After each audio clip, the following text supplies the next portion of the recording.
Welcome to Rupert Reads. Today we are going to continue The Adventure of Buster Bear by Thornton W. Burgess.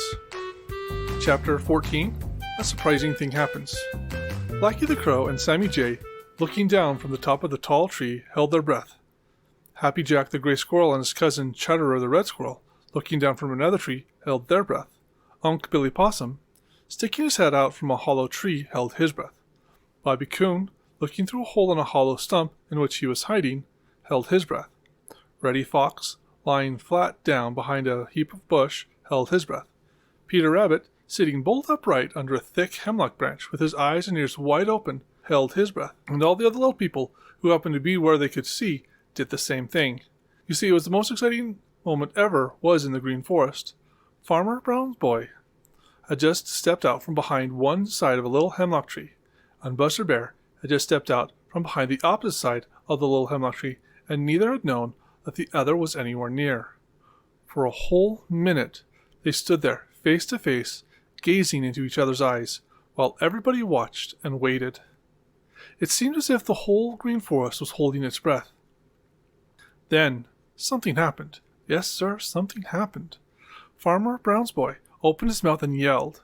It was such a sudden yell, and such a loud yell, that it startled Chatterer so that he nearly fell from the place in his tree, and it made Reddy Fox jump to his feet ready to run.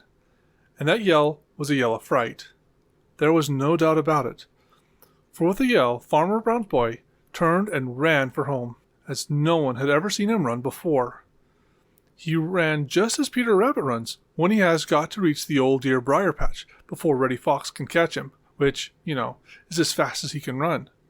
Once he stumbled and fell, but he scrambled to his feet in a twinkling, and away he went without once turning his head to see if Buster Bear was after him.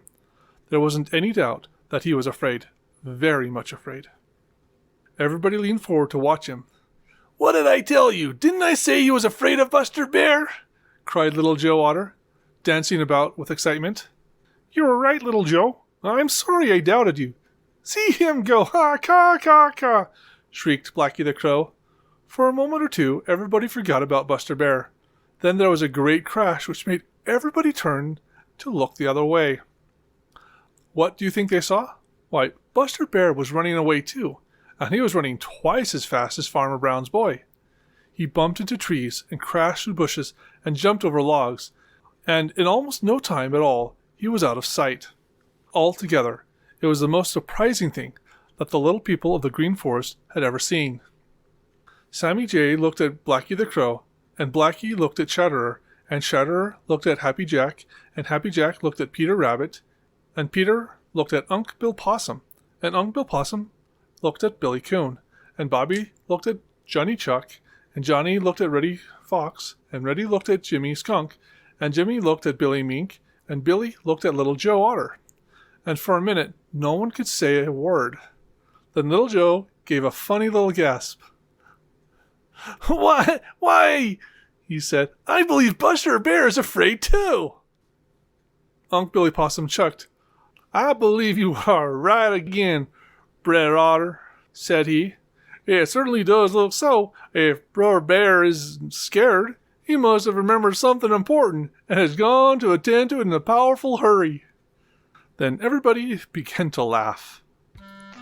That's the end of this chapter. Thank you for joining us. If you would like to continue at the beginning, feel free to continue at chapter 1. And if you liked what you heard, please like, comment, and subscribe. Thank you.